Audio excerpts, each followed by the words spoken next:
Political background नहीं है, लेकिन पढ़ने का बहुत शौकीन हूँ मैं। सच कोई ऐसा कभी एम नहीं रहा कि राजनीति में जाना है। मैं समझता हूँ कि पॉलिटिशियन का एक छवि बन चुकी है कि ये झूठ बोलने वाला होगा। मनोहर लाल जी के बारे में एक कहावत है कि ये ऐसे व्यक्ति हैं कि एक बार दिल आ जाए तो निछावर कर देते हैं। एक तो सबसे बड़ी उनमें खूबी ये है कि वो दिल के बिल्कुल साफ है।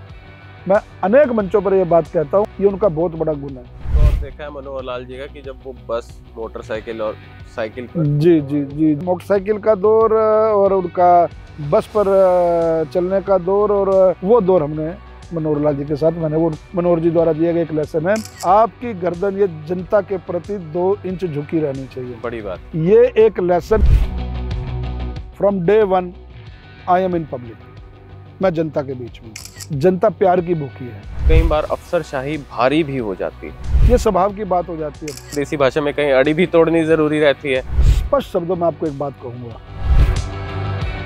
मैं जब मुझे टिकट मिली, मेरे एटीट्यूड की वजह से भी, और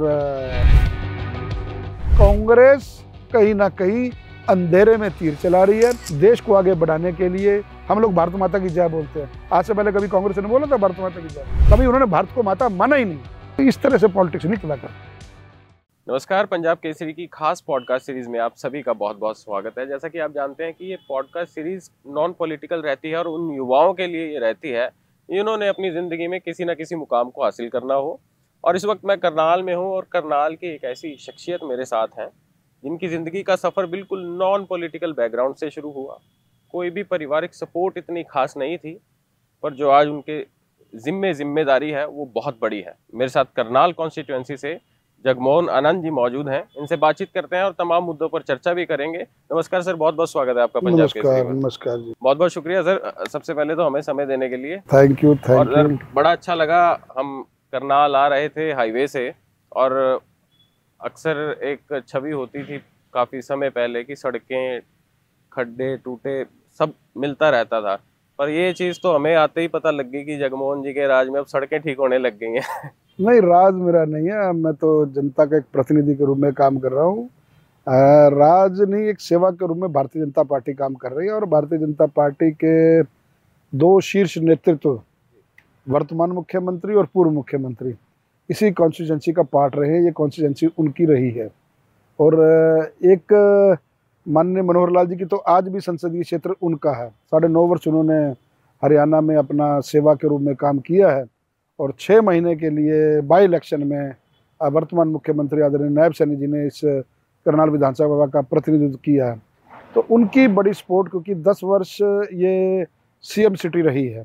बिल्कुल। तो सीएम सिटी के होने के नाते डेवलपमेंट्स, काम का वर्क, जो सड़कों का इंफ्रास्ट्रक्चर आप कह रहे हैं, डेवलपमेंट का इंफ्रास्ट्रक्चर कह रहे हैं, या और भी कई क्षेत्र होते हैं जिनमें करनाल अग्रणी बना हुआ है। विधायक जी, शुरुआत से शुरू करना चाहूँगा, ये पॉलिटिकल जर्नी कहाँ से शुरू हुई? आपका फैमिली बैकग्राउंड क्या था और आप कहाँ से चलते हुए यहाँ तक पहुँचे? क्योंकि अब जिम्मेदारी आप पर बहुत बड़ी है। उस जिम्मेदारी को लेकर भी बात करेंगे कि किस तरीके से आप लोगों को समय देते हैं, पर शुरुआत कहाँ से हुई, स्कूलिंग कहाँ से हुई, पेरेंटल बैकग्राउंड क्या था आपका? पेरेंटल बैकग्राउंड, मैं बॉर्न बॉटअप करनाल का हूँ। मेरा जन्म करनाल में ही हुआ है। और परिवार तो पीछे से विस्थापित परिवारों में से है, जो वर्तमान में अब जिसको पाकिस्तान कहा जा सकता है, वहाँ से हम माइग्रेट होकर के यहाँ पर आए थे। परिवार के अंदर सच कोई ऐसा पॉलिटिकल बैकग्राउंड नहीं है, लेकिन परिवार के अंदर चाचा जी जो उनसे है वो जनसंघ के करनाल के कोषाध्यक्ष रहे हैं। ये बात मैं आपको बता रहा हूँ सन 1975-76 की। लेकिन कोई तब कोई एक्टिव पॉलिटिक्स इस तरह की नहीं होती थी कि भाई कोई जनप्रतिनिधि के नाते लड़ना है। उसके बाद फिर परिवार से दूसरे चाचा जी स्वर्णानंद जी, वो संघ में भी काम करते रहे और अपना जन सेवा के रूप में, जन सेवा दल के रूप में परिवार ने एक लेगेसी चलाई हुई थी सेवा के भावों की, लावारिस लाशों के संस्कार की, और दीन दुखियों के सिविल हॉस्पिटल में सुबेरे अपना ब्रेड और अपना जो सा है चाय के सेवन की वर्षों वर्ष वो परंपरा चलती आ रही है। और लावारिस लाशों के संस्कार, जिस प्रकार मैंने बताया, शमशान घाट में जाकर जिनका कोई नहीं होता उनको रेडी में डाल करके साथ में उनका विधि विधान से वो संस्कार करते रहे। तो सेवा भावी अनंत परिवार काफ़ी बड़ा परिवार है यहाँ पर। तो वो करते करते, क्योंकि वो संघ की विचारधारा से थे, तो परिवार में पिताजी भी संघ में काफ़ी काम, तब तो शाखा, उस शाखा का मतलब संघ ही होता है। जब आप शाखा में जाते हैं डेली नित्य कर्म से, तो आप एक स्वयंसेवक ऑटोमेटिकली हो जाते हैं। तो राजनीतिक सच्चा से राजनीति में कोई नहीं था। तो 2004 में मैं अपना जो हमारे तीसरे चाचा हैं वो जगदीश आनंद जी, वो मंडल के शहरी मंडल के अध्यक्ष बने थे, तो उन्होंने मेरे को अपनी कार्यकारिणी में लिया था। ये 2004 की बात बता रहा हूँ आपको। उसके बाद 2009 में आदरणीय पूर्व मुख्यमंत्री श्री मनोहर लाल जी एक्टिव पॉलिटिक्स में मेरे को वही लेकर के आए। उन्होंने जिम्मेवारियां मेरे को दी, प्रदेश प्रवक्ता की भी दी और अपना मीडिया प्रभारी की भी दी और जिलाध्यक्ष की भी दी, क्योंकि फिर वो मुख्यमंत्री बन गए।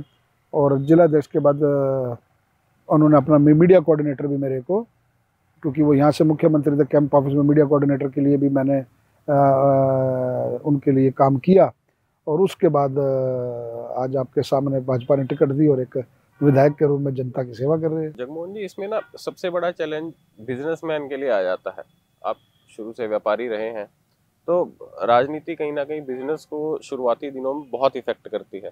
तो आप उन दिनों में किस तरीके से इसको? निश्चय, हम एक दुकानदार, एक दुकान, कपड़े की दुकान थी। कपड़े की दुकान के बाद मेरी एजुकेशन के बाद फिर मैंने आकर थोड़ा सा ट्रेंड चेंज किया, थोड़ा एजेंसी लाइन्स में आया। तो उसको करते करते जब राजनीति में प्रवेश किया तो छोटा भाई बाहर पढ़ता था और एक मेरी बहन थी, मतलब बहन है, तो वो भी स्कूलिंग में थी।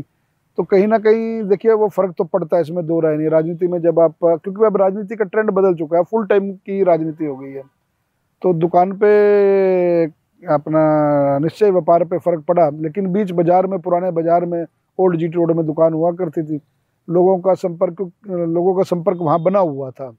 तो धीरे धीरे काम भी करते थे, क्योंकि पुराने टाइम के तो जितने भी बच्चे हैं वो जब स्कूल जाते थे, स्कूल की आधी छुट्टी होती थी तो भी दुकान पे आते थे। तो तब तो ड्यूटी इस तरह से होती थी, दुकान से, स्कूल से जब आधी छुट्टी होनी, घर जाना, घर से डैडी का टिफ़िन लेकर के फिर दुकान पर वापस आना, फिर दोबारा स्कूल जाना।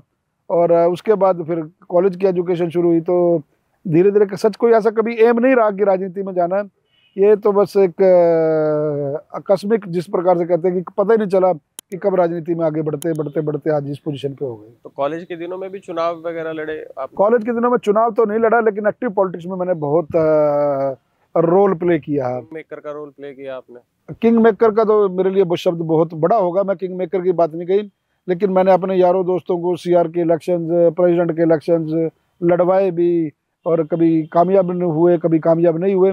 इनफैक्ट क्या है कि भाई देश की राजनीति में और प्रदेश की राजनीति में पढ़ने का बहुत शौकीन हूँ मैं। तो मैं एक्टिव पॉलिटिक्स के साथ साथ पढ़ाई भी मैनेज कर लिया? पढ़ाई, हाँ, उसके मैं पढ़ने का मैंने कहा कि शुरू से मैंने घर में कई अखबारें लगा रखी थी, उनको पढ़ना, उनको बड़ा क्लोजली वॉच करना, जितने भी बड़े नेता हो उनकी जीवनी को पढ़ना, उनको स्टडी करना कि किस प्रकार के उनके संघर्ष के दिनों के, कॉलेज के दिनों से उन्होंने एक्टिव पॉलिटिक्स की। तो मतलब आप एक्टिव पॉलिटिक्स में ना होते भी, जब आप पॉलिटिक्स के बैकग्राउंड को समझने की कोशिश करते हो कि भाई आपने किस तरह से बिहेव करना है, किस तरह से चलना, उन चीज़ों की समझ मेरे अंदर थी। तो जिसकी जो प्रतिभा आदरणीय मनोहर लाल जी ने पहचानी और उन्होंने मुझे सदैव अपने साथ रखा, और अच्छी चीज़ें मेरे को उनसे बहुत सीखने को मिली। मैं ऐसे कहूँ मेरे मेंटर रहे वो, उन्होंने हर चीज़ बड़ी डीपली, मतलब कि लोग तो कहते हैं कि भाई मनोहर लाल जी पॉलिटिशियन नहीं है, लोगों के आरोप रहे हैं, विपक्ष तो लगातार कहता रहा, लेकिन मैं समझता हूँ कि पॉलिटिशियन का एक छवि बन चुकी है कि भाई ये झूठ बोलने वाला होगा, सफ़ेद कुर्ता पजामा डालने वाला होगा और झूठ बोलने वाला होगा। उस अवधारणा को उन्होंने तोड़ा। वो जो बात कहते थे स्पष्ट कहते थे, और वो यही बात से उन्होंने समझाते रहे कि जो बात को सच बोलो जनता को। एक बार आपने झूठ बोल दिया तो उस झूठ में आप उलझते जाओगे, सच बोलोगे तो उस बात को दोबारा वो आदमी पूछने नहीं आएगा आपको, भले उसको कुछ वक्त के लिए बुरा लगे, लेकिन कम से कम वो बाद में आपकी तारीफ करेगा और बाद में आपको वो अच्छा मानेगा। स्वच्छ और स्वस्थ राजनीति यही कहती है। तो उनकी दिखाई दिशा पे मनोहर लाल जी से कब मुलाकात हुई थी जगमोहन जी आपकी सबसे पहले? मनोहर लाल जी से तो बहुत पुरानी मुलाकात है, लगभग ऐसी मेमोरी हो आपकी? 30-35 वर्षों पुरानी मुलाकात है। वो कपड़े की दुकान पर आया करते थे और एक पुराने दिनों की बात, पुराने दिनों छवि उनकी बहुत मतलब एक सख्त एडमिनिस्ट्रेटर जिसे बोलते हैं, मतलब सख्त छवि रही है उनकी। चाहे संगठन का काम किया उन्होंने जब भी, और चाहे अपना उसको सख्त को मैं उसको अनुशासन में कहूँगा। अनुशासन। अगर उन्होंने 10 बजे का टाइम दिया शुरू से, तो 10 बजे का समय दिया, तो 10 बजे के समय वो बस पे आए तो भी 10 बजे है, वो मोटरसाइकिल पे गए तो भी 10 बजे है। आपने वो दौर देखा है मनोहर लाल जी का कि जब वो बस, मोटरसाइकिल और साइकिल पर जी जी जी जी जी जी, साइकिल का तो नहीं खैर देखा, लेकिन उनका मोटरसाइकिल का दौर और उनका बस पर चलने का दौर, और सबसे बड़ी बात है कि भाई हाथ में अपना अटैची या वो जो खुलने वाली अटैची होती थी पुरानी वो, और या उन्होंने बैग साइड में रखना। मैंने वो समय भी उनको बड़ा क्लोजली, हालांकि मैं उनको जानता था, वो मुझे नहीं जानते थे, जानते इन द सेंस क्योंकि वो एक संगठन के सच्चे सिपाही थे, संगठन मंत्री तक रहे, और 4 प्रदेशों के भी संगठन मंत्री रहे। लेकिन चाचा जी के पास जब उनका आना जाना होता था, हम तो तब उस प्रक्रिया में होते थे कि भाई भाई मनोहर जी आए तो पानी का गिलास पकड़ा दो। तो क्योंकि तब दुकानों पर इतना कोई सर्वेंट रखने की प्रथा नहीं होती थी, घर का जो छोटा बच्चा होता था, भतीजा होता था या कोई होता था, उसको ही ये सेवा दी जाती थी। तो पानी का गिलास पकड़ा दो या चाय ले आओ जा करके, वो दौर हमने मनोहर लाल जी के साथ, मैंने वो उनको तब की मैं उनसे संपर्क में हूँ। मनोहर लाल जी के बारे में एक कहावत है कि ये ऐसे व्यक्ति हैं कि एक बार दिल आ जाए तो निछावर कर देते हैं, और कई राजनीतिक लोगों के भी ये मेंटर रहे हैं जिस प्रकार से आपके भी रहे हैं। इनकी वर्किंग हमने भी देखी है। हमने ये नोटिस किया है कि मनोहर लाल जी शायद थोड़े रिजर्व रहते होंगे, पर जो इनकी कार्यशैली है, मतलब दिन रात वाली कार्यशैली रहती है। तो आपने देखा होगा मनोहर लाल जी को काम करते हुए, कुछ ऐसे लेसन्स जो आपने उनसे सीखे हो।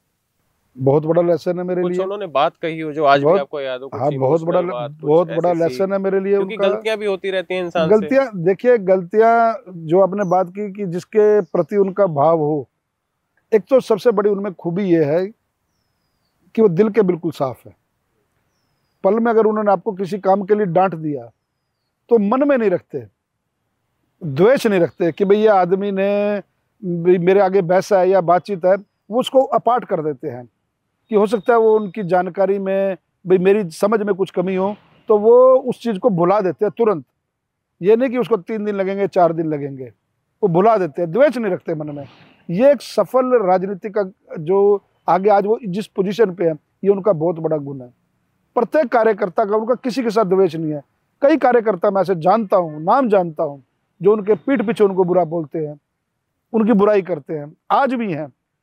अगर हम उनको बताते हैं कि भाई ये कार्यकर्ता आपके बारे में ऐसे सोच रखता है, ऐसा विचार रखता है, तो वो आगे से हंस के कह देते हैं ठीक है, उसको कुछ मिला नहीं है तो वो मेरे बारे में विचार ऐसे ही रखेगा ना। तो दूसरी बड़ी बात, जो करनाल से मेरे को उन्होंने 2 मुख्यमंत्रियों की मेरे को उत्तराधिकारी के रूप में चुना, मैं एक दिन भी उनके पास टिकट मांगने के लिए नहीं गया, एक दिन भी। क्या बात कर रहे हैं? हाँ बिल्कुल बिल्कुल, एक दिन मालूम था कि आपको टिकट मिले? नहीं, कोई मालूम ही नहीं था। कैसे पता लगा? वो मैं पता जब टीवी में देखा। आपको सच में टीवी सच में टीवी में, मैं कैमरे के सामने, मैंने कैमरे, आप ये लोग तो विश्वास नहीं करते। अगर मैं कैमरे के सामने ये इंटरव्यू दे रहा हूँ तो आदरणीय मनोहर लाल जी भी इस पॉडकास्ट को अवश्य देखेंगे। आज तक मैंने वर्तमान मुख्यमंत्री नायब सिंह सैनी जी, मैंने उनको ये कहा, आदरणीय नायब सिंह सैनी जी को, एक दिन गाड़ी में आ रहे थे, बहुत कम लोग जानते हैं, आपकी जानकारी के लिए बता रहा हूँ, जो करनाल से विधानसभा अपना चुनाव लड़ चुके थे और जीत चुके थे, और फिर मुख्यमंत्री अपना विधानसभा करनाल को रिप्रेजेंट कर रहे थे। एक दिन हम कुरुक्षेत्र से करनाल आ रहे थे, तो मैंने कहा उनको कि करनाल बहुत अच्छी सीट है, सीएम सिटी बनी रहेगी, मेरा आपसे आग्रह है कि आप दूसरा क्षेत्र कोई ना देखें, करनाल एक अच्छी कॉन्स्टिट्यूंसी है और लोग बड़े शरीफ हैं, भोले हैं। मेरा आपसे निवेदन है कि लोगों ने आपको एक्सेप्ट कर लिया, क्योंकि आपकी छवि, आपका सौम्य स्वभाव लोगों में बड़ा एक्सेप्टेंस है। तो मेरा आपसे आग्रह है कि आप करनाल को ना छोड़ के कहीं और कॉन्स्टिट्यूंसी ना देखें, करनाल देखें। अभी हम ताज़ा चुनाव लड़े हैं, 40,000 वोट से जीते हैं, और अब आगा जब चुनाव लड़ेंगे तो हमारे को सौभाग्य रहेगा, क्योंकि आपके नेतृत्व में चुनाव लड़ा जा रहा है, तो आप यहाँ करनाल से लड़िए। तो संगठन समर्पित कार्यकर्ता का आगे की जवाब होता है, ये पार्टी का निर्णय होता है, हमारी इच्छा से कुछ नहीं होता। तो यही काम मैंने कभी मनोहर लाल जी के पास, साहब ने उस समय क्या कहा आपसे? यही बात कही उन्होंने कहा कि भाई ये मेरे अधिकार क्षेत्र में नहीं है। कि मुख्यमंत्री ने कहा कि जगमोहन जी, कोई मेरे अधिकार क्षेत्र में थोड़ी है कि मुझे कहाँ से लड़ना है, कहाँ से लड़ना है, ये हमारे लिए संगठन सोचता है। बहुत लगाए जा रहे थे। हाँ, क्या कभी कोई नारायणगढ़ कह रहा था, कोई लाडवा कह रहा था, कोई कुरुक्षेत्र कह रहा था, कोई करनाल कह रहा था, कोई गोहाना कह रहा था। देखिए, मुख्यमंत्री को तो कहीं से भी लड़ लें, लेकिन हम लोगों का जो पार्टी है, जो हमारी पार्टी में डिफरेंस लेके जाती है, उनका सिर्फ एक लाइन में जवाब था कि भाई ये मेरे को निर्णय तैयार नहीं करना है, हमारे लिए हमारा संगठन सोचता है कि मुझे कहाँ से चुनाव लड़ना है।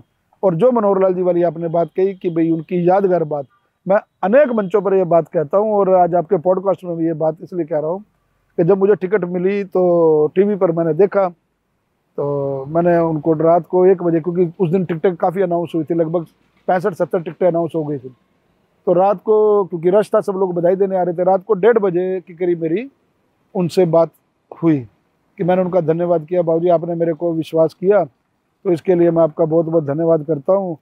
और मेरे पास शब्द नहीं है कि भाई आपने मेरे को अपना उत्तराधिकारी के रूप में चुना है। तो मैं अपना जब रात को 1:30 बजे उनका धन्यवाद किया, कहते हैं कि आप कहाँ हो, तो मैंने कहा बाबूजी मैं अपने घर पर आ गया हूँ, मैं ऊपर रहता हूँ, छोटा भाई मेरा नीचे रहता है, जॉइंट फैमिली है हमारी। तो कहने के ऊपर आ गया, मैंने कहा परिवार को वो जानते ही हैं, कहते बीवी पास में आपकी, मैंने कहा हाँ जी है पास में। कहते तेरे घर में इंची टेप होगा, नॉर्मली हर घर में होता ही है इंची टेप, कोई ना कोई जिम्मा अपने। मैंने कहा बाबूजी इंची टेप तो है। मैं 1 मिनट के लिए सोचने लगा कि ये बातें जब टिकट की मैं बधाई ये क्यों कह रहे हैं, तो कहने लगे कि भाई खड़ा हो, दीवार के साथ खड़ो करके अपनी बीवी को कहा कि आपका कद मापे। मैं कहा बाबूजी वो तो कद मुझे पता ही है, 5 फुट 7 इंच का मेरा कद है। तो कह रहे नहीं आप एक बार कद मापो। अब मैंने कहा कि इतना बड़ा व्यक्तित्व अगर कोई बात कह रहा है तो इसमें कोई मापना पड़ेगा, कोई लॉजिक होगा, तो कोई बात होगी। कोल्ड कॉल पे ही हुआ सारा, कोल्ड कॉल पे ऑन रिकॉर्ड ये बात बता रहा हूँ। तो वो कद मापा, तो मैंने कहा जी बाबूजी 5-7। कह रहे अपनी गर्दन 2 इंच झुका लो। क्या बात। और 5-5 आपका जो आपकी गर्दन है वो 5-5 पे आनी चाहिए आज से लेकर के, और जब तक चुनाव जीतो चुनाव हारो, आपकी गर्दन ये जनता के प्रति 2 इंच झुकी रहनी चाहिए। बड़ी बात। ये एक लेसन मेरे लिए नहीं, ये लेसन हर उस कार्यकर्ता के लिए है, हर उस जनप्रतिनिधि के लिए है।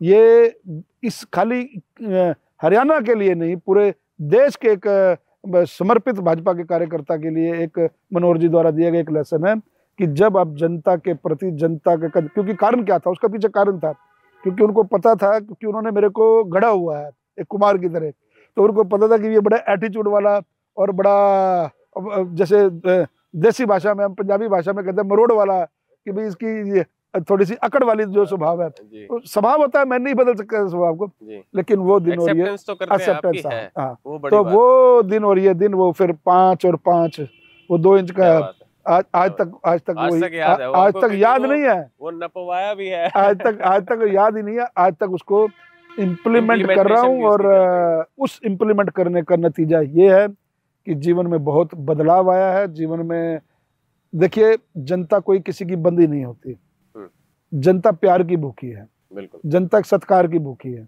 जनता चाहती है कि मेरा जनप्रतिनिधि मेरे को सिर झुका करके अगर मिल लेता है, तो एक लेसन हम शुरू से बचपन से पढ़ते भी हैं कि झुके हुए जब पेड़ पर फल लगते हैं तो पेड़ का तना झुकता है, अकड़ वाला खड़ा रहता। तो वो जो उनका लेसन है, ये मेरे लिए अनमोल लेसन जीवन का, ये मेरे लिए अनमोल है। जगमोहन जी, ये बात तो सत्य है कि करनाल को सीएम मिले, पर करनाल को विधायक मेरे हिसाब से पहली बार मिला है। तो एक सबसे बड़ी समस्या हम सिर्फ हरियाणा की नहीं करते, पूरे भारतवर्ष की करते हैं। भारत में जब भी चुनाव होते हैं तो सड़कों पर राजनेता बहुत अच्छे से दिखते हैं, हाथ जोड़ते हुए, वोट मांगते हुए। चुनाव जीतने के कुछ समय बाद और कुछ साल तक वो नेता गायब रहते हैं। तो आप इस फिलॉसफी को किस तरीके से देखते हैं? आपने इसको बदलाव करने का कुछ प्रयास किया अपनी तरफ से? शायद मैं कहूँ आपके पॉडकास्ट में कि भाई होंगे, मैं नहीं मानता ऐसे कई एमएलएज होंगे, पर शायद मैं अपने आप को, मैं I am too much satisfied. From day one I am in public. मैं जनता के बीच में, मैं जनता के लिए समय निकालता हूँ। सुबह 7:30-8 बजे जनता घर आ जाती है, मैं नीचे 9:30 बजे उतरता हूँ। 9:30 बजे से लेकर 10:30 बजे तक मैं 1 घंटा जनता के बीच में, और अब तक लगभग 1.5 लाख लोगों को मैं व्यक्तिगत रूप से मिल चुका हूँ। मेरे पास ऑन रिकॉर्ड उनके टेलीफोन नंबर है। आपका नंबर पब्लिक में?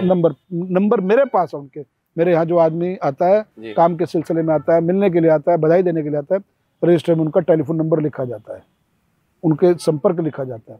मेरे को कहीं रहना है, मेरे को चंडीगढ़ रहना है मंगल और बुधवार, मुझे आज कहीं अपने व्यक्तिगत काम से बाहर जाना है, तो मेरी फेसबुक पे मुझे सब पत्रकार साथी, आप भी कहीं ना कहीं देखते हो, मुझे फॉलो करते हो, उसमें एक अपडेट है। मैंने नया ट्रेंड शुरू किया कि मेरे शहर की जनता को ये पता होना चाहिए कि उनके द्वारा चुना गया व्यक्ति आज की उसकी दिनचर्या क्या है, वो अवेलेबल है या नहीं है।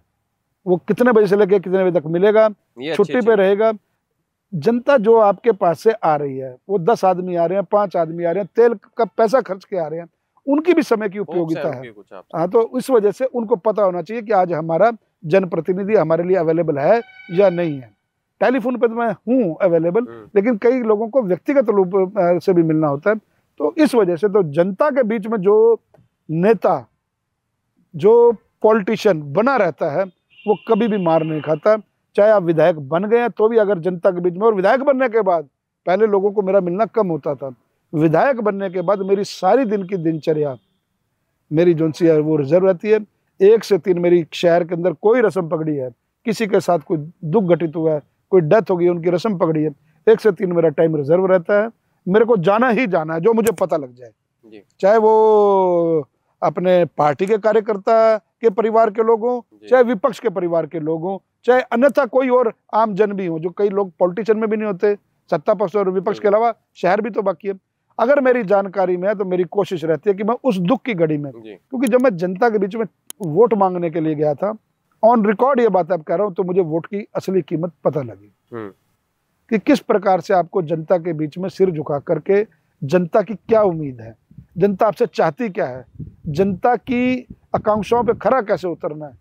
वो जो 1 महीने का समय था ना, वो इतना क्रूशियल समय था। तो मैं सोचता था कि भाई इतना समय अगर हमारे को पहले आगे होते, जनता की उम्मीदों पे हम खरे उतरते, जनता के बीच में हम रहा करते, जनता की बात सुना करते।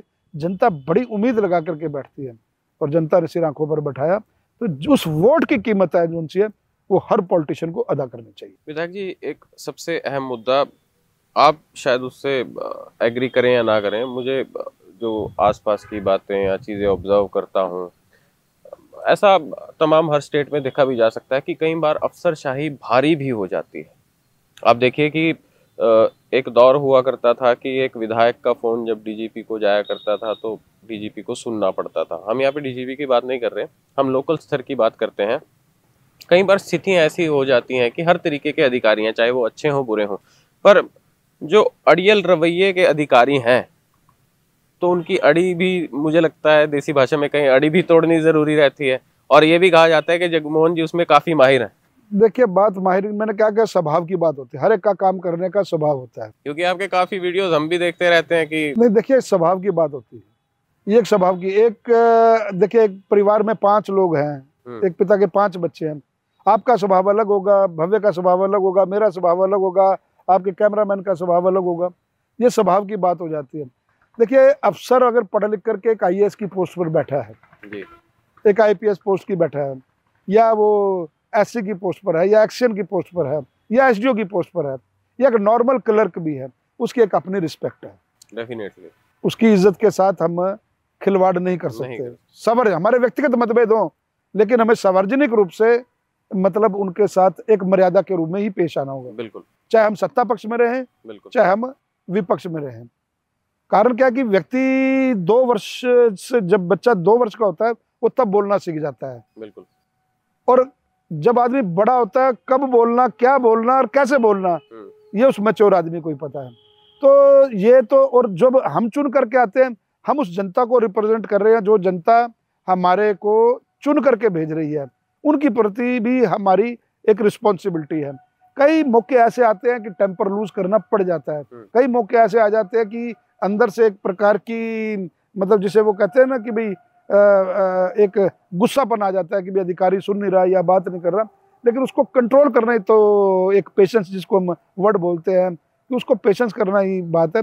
कोशिश करते हैं कि उसको जितना कंट्रोल किया जाए और अधिकारी के साथ सौहार्दपूर्ण वातावरण में बात हो जाए। और अगर कई बार ऐसा होता है कि नहीं होती, फिर वो गुस्सा जाहिर भी हो जाता है, बाहर भी निकलता है। डेफिनेटली। आजकल राहुल गांधी साहब प्रेस वार्ता कर रहे हैं वोट चोरी को लेकर, और ये भी कहा जा रहा है कि हरियाणा के चुनावों में तो कांग्रेस की सरकार बनी पड़ी थी। मीडिया ने भी दिखाया है, CID की भी रिपोर्ट थी। आप किस तरीके से देखते हैं? देखिए, इसमें मैं बड़ा स्पष्ट शब्दों में आपको एक बात कहूँगा। मैं जब मुझे टिकट मिली, मेरे एटीट्यूड की वजह से भी, और राजनीति में एक अलग की भी पहचान नहीं है आदमी की, AC कमरे में बैठ करके राजनीति करने वाला व्यक्ति है। बड़ा सूटी बूटी रहने वाला व्यक्ति है, वो छवि बनी हुई थी। पहले उस छवि को तोड़ना टफ टास्क है। मतलब आपने पहली गलती अपनी अपना ली और उसको अडेप्ट कर लिया। पहले उस छवि को तोड़ना जी। फिर उसके बाद विपक्षी जो आरोप लगाते हैं उनको ओवररूट करना, जनता के बीच में जाकर के उस बात को क्लैरिफाई करना, समझाना जी। फिर अपनी पार्टी की बात रखना जी। 3 बातें हो गई ना। ये आपकी उस बात से कनेक्टेड हो रही है, राजीव गांधी वाली बात, अपना राहुल गांधी वाली बात। मैं अपने ऊपर से उदाहरण ले रहा हूँ जी। मेरे को एक कमजोर कैंडिडेट माना जा रहा था। शुरुआत के 15 दिन पहले, पहला हफ्ता 4 तारीख से लेकर के और 7 तारीख तक एक तरफा सपोर्ट थी जी। और 7 से लेकर 11 तारीख तक मेरा ग्राफ ग्रेजुअली बढ़ रहा था। 11 तारीख को विपक्ष के कैंडिडेट की टिकट अनाउंस होती है जी। उनके सामने मेरे को बड़ा हल्का कैंडिडेट मान करके पलायन शुरू हो जाता है। दूसरी तरफ जब प्रचार पीक पकड़ रहा होता है तो आपकी गाड़ी में बैठने वाला कोई नहीं। जब आपकी गाड़ी में कोई बैठने वाला नहीं तो फिर आपके पास घर के लोग होंगे, बिल्कुल, या समर्पित कार्यकर्ता जो जिनकी लेगेसी बीजेपी की रही है, संघ की रही है, वो लोग थे। उन लोगों ने चुनाव संभाला। मैं बिल्कुल आपके कैमरे के सामने को, मुझे संघ की जो हमारा आरएसएस है, जो हमारा कैडर है, जिस मूल से हम आते हैं, उन्होंने मेरे को मेरी पूरी चुनावी कैंपेन को एक रचना बना करके संभाला। और उसके बाद अपना आपका परिवार होता है, परिवार के लोग होते हैं। तो जब हम जनता के बीच में जाते थे और मैं स्पीच देता था या बात करता था तो मैं एक ही चीज पूछा करता था कि मुझे बताइए कि इस सरकार के अंदर कोई, इस अपना जनसभा के अंदर कोई ऐसा व्यक्ति है जिसकी बिना खर्ची बिना पर्ची नौकरी लगी हो। आप यकीन मानिए मैं दिन में 25-25 प्रोग्राम करता था और 25 प्रोग्रामों के अंदर 22-23 प्रोग्रामों के अंदर पीछे से एक आदमी खड़ा होता था, एक महिला खड़ी होती थी, कोई परिवार का व्यक्ति खड़ा होता था। वो ऐसे हाथ खड़ा करते थे, मेरा तो मामा का लड़का लगा, मेरी भांजी लगी, मेरी चाची की लड़की लगी, मेरा ये अमुक रिश्तेदार लगा, एक पैसा नहीं हमारा लगा। तो मैं सोच रहा था कि किस बेस पे कांग्रेस के लोग ये कह रहे हैं कि हमारी सरकार बन रही है। बिल्कुल। दूसरा कारण क्या, विपक्ष के सामने हल्का कैंडिडेट होने के बावजूद उनके पास प्रोग्राम नहीं थे। हम लोग तो प्रोग्राम सारे, जो चुनाव लड़ता है उसको पता होता है। और मेरे पास दिन में प्रोग्रामों की तादाद ये होती थी 28, 28, 30 प्रोग्राम। और उसको मैंने स्क्वीज करना कि एक जगह दूसरे से, क्योंकि मनोहर लाल जी का चुनाव भी संभाला और नायब जी का चुनाव तो सारा मतलब रहा ही उनके साथ में गाड़ी में और उनके साथ। तो किस क्षेत्र में एक प्रोग्राम डबल ना हो, क्योंकि मनोहर लाल जी की जो काम करने का तरीका, वो जो उनकी इलेक्शन मैनेजमेंट है, मार्वलेस है, मार्वलेस, जबरदस्त है कि भाई पूरा राइट डाउन करो, प्रोग्राम बनाओ। और लड़के मेरे पास, टीम तो मेरी वही थी कि भाई जो सारे प्रोग्राम अपना टाइप करती थी।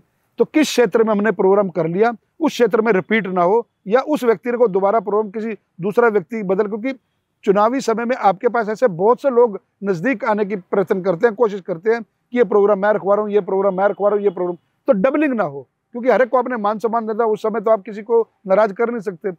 तो वो इलेक्शन मैनेजमेंट हमारे काम आई। तो 25-25 प्रोग्राम, 30-30 प्रोग्राम थे, तो वो हम उसको स्क्वीज करके 18-18, 19-19 पे ले आए। तो जब जनता के बीच में जा रहे थे तो मेरे को तो एक क्लियर था कि मेरी सीट भारी बहुमत से जीती जा रही है।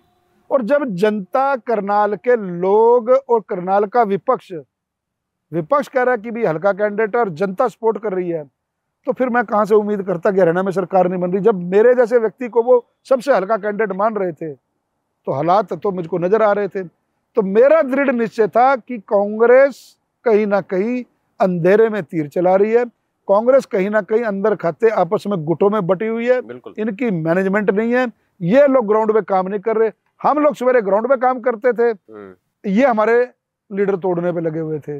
अरे वोट जनता ने देने होते हैं भैया, किसी और लोगों ने नहीं देने होते। जनता आपसे नहीं टूटनी चाहिए। बिल्कुल। तो जो आज राहुल गांधी जी आरोप लगा रहे हैं वोट चोरी का, मैं आपसे एक प्रश्न पूछता हूँ, आप मेरे साथ पॉडकास्ट कर रहे हैं। 38 विधायक इनके जीत के आए हैं, इसी ईवीएम से जीत के आए हैं ना। बिल्कुल। 5 सांसद 6 महीने पहले चुनाव हुए हैं, उसी से तो हवा बनी है इनकी। बिल्कुल। कि 5 सांसद इसी ईवीएम से तो जीत के आए। अगर जितवाने होते तो सारे नाम जितवा लेते अपने। सही बात। मेरे को बात का जवाब दे। करनाल लोकसभा की 9 की 9 सीट हमारी आई है। असंध हमारे को कोई जितवा ही नहीं रहा था। असंध सीट जो जितने भी सर्वे आ रहे थे सब में हमारे कैंडिडेट को, जोगिंदर राणा जी को, जो अब हमारे वहाँ से माननीय विधायक है, उनको तीसरे नंबर पर ला रहे थे। तो ये कहने का भाव कि कौन क्या सोचता है और कौन क्या, मैं कोई ओपिनियन पोल पे या कोई मैं एग्जिट पोल पर इसके ऊपर प्रश्न चिन्ह नहीं लगा रहा। आप लोगों का काम है, आप लोग करते हैं, आपका ये बिजनेस है, आप इन्होंने आपने इसी से चीज के जनता को दिलाया।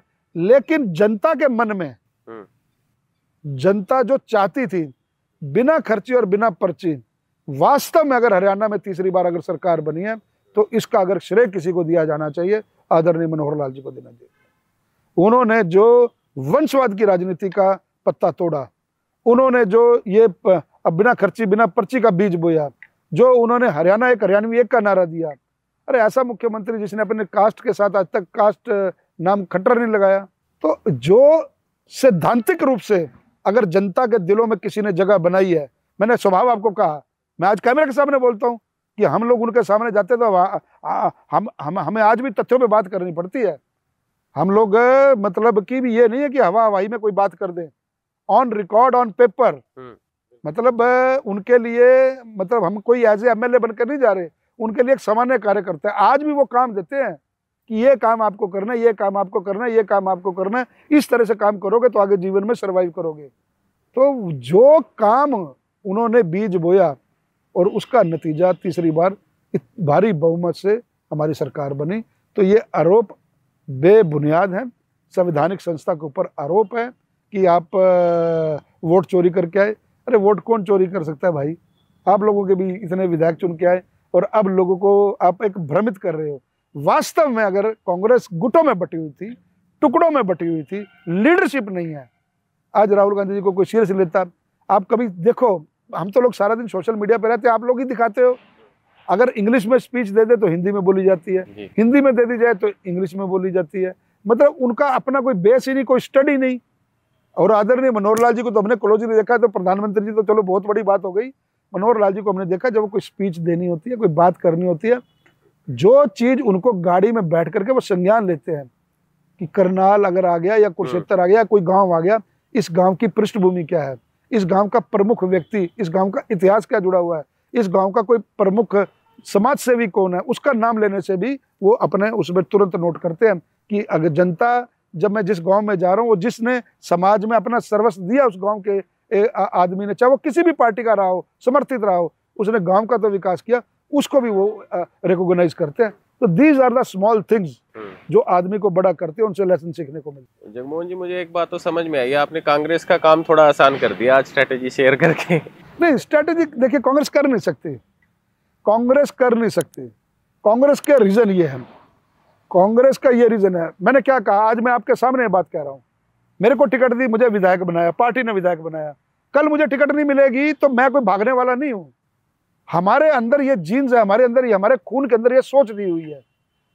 बीजेपी का कार्यकर्ता, बीजेपी का जो मूल है वो कैडर से तो आज आप 2 सीट से अपना 325 सीट पे पहुंचे, वही कैडर से तो आप तीसरी बार आपने सरकार बनाई। मैंने टिकट मांगी नहीं, टिकट दे दी, मुझे विधायक बना दिया। अब मैं विधायक बनने के बाद मंत्री पद की आकांक्षा पाले बैठूं, चेयरमैन बनने की आकांक्षा पाले बैठूं, तो मेरे से बड़ा मूर्ख कौन होगा? ये संगठन है, ये पार्टी है, यहाँ मांगने से कुछ नहीं मिलता, यहाँ काम करने से मिलता है। पार्टी संगठन की चाह रखे वो देखते हैं, कल टिकट नहीं मिलेगी, जिसको मिलेगी उसके साथ काम करेंगे। वहां ऐसा नहीं है, वहां एक दूसरे की टांग खींची जाती है, वहां एक दूसरे को नीचा दिखाया जाता है।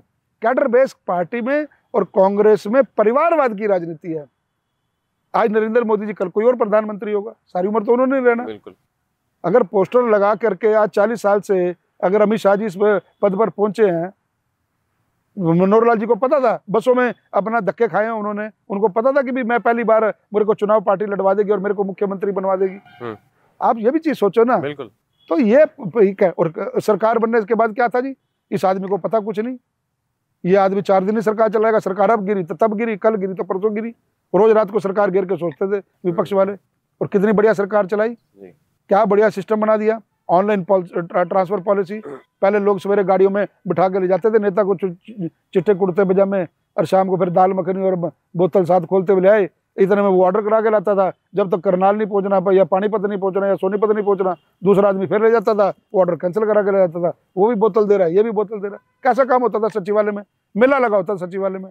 सचिवालय में क्या काम है? सचिवालय में काम उन लोगों का है, अधिकारियों का काम है, मंत्री परिषद का काम है, काम करना है हरियाणा में। तो ये डिफरेंस है इस पार्टी का, काम करने का तरीका है, काम करने की एक इच्छा है, देश को आगे बढ़ाने के लिए। हम लोग भारत माता की जय बोलते हैं, आज से पहले कभी कांग्रेस ने बोला था भारत माता की जय? मुझे बताइए। हमारे लिए माँ है, वो हमारा बोझ उठा रही है, हम भारत माता की जय के उद्घोष के साथ अपनी दिनचर्या शुरू करते हैं। उन्होंने कभी नहीं ऐसा बोला, कभी उन्होंने भारत को माता माना ही नहीं। उन्होंने राजनीति, उन्होंने माता माना सिर्फ सोनिया गांधी को। उसी की परिक्रमा कर रहे हैं, जो परिक्रमा करता है उसको बना देते हैं, जो परिक्रमा नहीं करता उसको हटा देते हैं। तो इस तरह से पॉलिटिक्स नहीं चला करती। विधायक जी, ज़्यादा समय नहीं लूँगा आपका, आखिरी ही सवाल रहेगा। करनाल की डेवलपमेंट को लेकर किस तरीके से आपका आगे का रोड मैप चलने वाला है?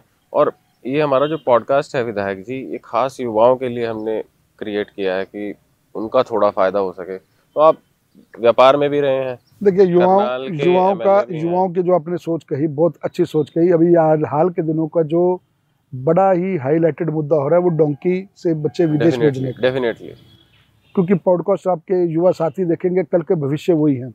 एक डोंकी के रास्ते से सरकार तो अपने दम पे प्रयास कर ही रही है। मैं आपके सामने, पॉडकास्ट के सामने उन माँ बाप से अपील करूंगा, उन परिवारों से अपील करूंगा, अपने साथियों से अपील करूंगा कि आप डोंकी के रास्ते विदेश मत जाइए।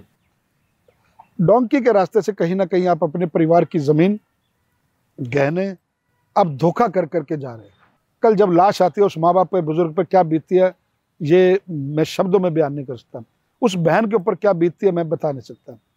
आप जाइए, बाहर जाने का आपको शौक है, बाहर जाने का आपको लगता है कि 4 पैसे अच्छे कमा सकते हैं, आप जाइए, लेकिन अथोराइज रास्ते से जाइए, लीगल। बिल्कुल। दूसरा, करनाल के डेवलपमेंट का जो आपने प्रश्न किया, करनाल की लगभग 1 साल आज पूरा हो गया। करनाल की व्यवस्थाओं को सुधारना, रोड इंफ्रास्ट्रक्चर को डेवलप करना, करनाल के बच्चों को नौकरियां अच्छी मिलें, उनमें स्किल्स डिपार्टमेंट हो, स्टार्टअप्स हो, उनके लिए योजनाएं लगातार बन रही हैं। कोई जादू की छड़ी ऐसे है नहीं कि यार जगमोहन एमएलए बना, मुझसे पूर्व दोनों जिनका मैं उत्तराधिकारी के रूप में काम करूं, वो दोनों मुख्यमंत्री, एक मुख्यमंत्री रहे हैं, आज केंद्र में एक पावरफुल मंत्री है, मैं कहूँ 5वें नंबर के पावरफुल मंत्री हैं। वो स्किल्स बहुत बना रहे हैं, ऐसी ऐसी सूचियां बना रहे हैं वो लोग जिन्होंने हमारे को काम सौंप रखा है कि किस प्रकार से अंत्योदय की भावना से उस व्यक्ति की चिंता करो जिसके पास आज 2 वक्त की रोटी नहीं है, उनको चिन्हित कर रहे हैं। हर गांव, हर एमएलए को 2-2 और 5-5 गांव दिए हैं। गांव के अंदर आदमी अपना जीवन यापन कैसे करे। मुझे भी मेरी कॉन्स्टिट्यूएंसी के 6 गांव हैं, उनमें से 2 गांव दिए गए अडॉप्ट करने के लिए। इन दैट सेंस वहाँ का बेसिक इंफ्रास्ट्रक्चर क्या है, शहर में पुल बन जाएगा, शहर में सड़क बन जाएगी। गांव का जब महात्मा गांधी कहते थे कि जब तक गांव का विकास नहीं होगा हम भारत के मानचित्र पर उसको परम वैभव पर नहीं लेके जा सकते। तो उन 2-2 गांव को मुख्यमंत्री जी जो पूर्व में रहे हैं मनोहर लाल जी, उनकी सोच इतनी जबरदस्त, उन्होंने पॉलिसी बनाई है कि 2-2, 5-5 गांव उन्होंने लिए कि बच्चे की स्किल्स क्या है, रोज का 200 रुपये 250 रुपये से कम कमाने वाले व्यक्ति चिन्हित किए जाए, उनकी रोजी रोटी के, उनका रोजगार के सर्जन कैसे हो, उनके लिए काम क्या हो, प्राइवेट क्षेत्र में काम क्या हो। इतने लोग प्राइवेट फैक्ट्री वाले रोज काम के लिए आते हैं, सरकारी नौकरी दे नहीं सकते। तो उनके पास जब लोग बड़े बड़े इंडस्ट्रियलिस्ट आते हैं काम के लिए कि ये काम है, तो वो पूछते हैं कि आपकी फैक्ट्री में आपने किस प्रकार के काम दे रखे हैं, किन लोगों की जरूरत है। तो वो लोग कहते हैं जी आप हमारे को 20 आदमी दे दीजिए, 25 आदमी दे दीजिए, 30 आदमी दे दीजिए। उन 30 आदमियों को चिन्हित करना, उनकी स्किल्स को अपना बांपना, अगर वो उस स्किल्स में अनफिट हो रहे हैं तो उनको उसके लिए एजुकेशन देना, इन सारी चीज़ों पे वर्किंग चल रही है। मुख्यमंत्री बनते हुए रोल अलग होता है, एक विधायक का रोल या सांसद का रोल अलग हो जाता है, या केंद्र में जब आप चले जाते हो तो रोल अलग हो जाता है।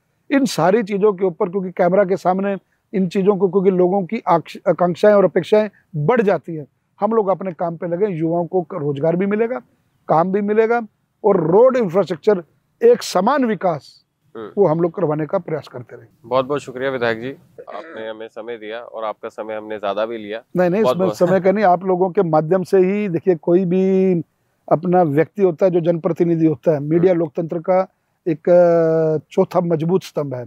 हमारी बात को अगर आप जनता तक पहुंचाएं, हमारे विजन्स को आप जनता तक पहुंचाएं, हम लोग क्या सोच रहे हैं और क्या लोग आपके सजेशंस क्या हैं, जब लोग देखेंगे नीचे कई तरह के कमेंट्स आएंगे, कई तरह की बातें आएंगी, वो हमारे लिए प्रेरणादायी हैं। जो सब पॉजिटिव नहीं बोलेंगे, नेगेटिव भी बोलेंगे, नेगेटिव को अगर अपनाना और उनको सहेजना और उसको दुरुस्त करने की कोशिश करना, यही आप लोगों का मोटिव है और यही हम लोगों का एम है। हम लोग अगर उस पर खरा उतरें, उसका एक वाया मीडिया आप भी हो, जो एक नक्शा आप देश को दिखाते हो, हम लोगों का चेहरा जनता के बीच में लेके जाते हो, तो आप लोगों का भी साधुवाद है, धन्यवाद है। आपकी भी उतनी रिस्पॉन्सिबिलिटी है जितनी हमारी रिस्पॉन्सिबिलिटी। हमारे अच्छे कामों को जनता के बीच में आप लेके जाते हो, हमारे जो कुछ गलत काम भी हो जाते हैं उनको भी आप जनता के बीच में जब लेके जाते हो, तो वहाँ से हमारे को फीडबैक जो आती है उनको हम सुधारने का प्रयास करते हैं। तो कुल मिलाकर के आपका इस पॉडकास्ट करने के लिए और करनाल आगमन पर मैं आपका बहुत बहुत धन्यवाद और आभार प्रकट करता हूँ। बहुत बहुत शुक्रिया वेदा जी, बहुत बहुत शुक्रिया। धन्यवाद।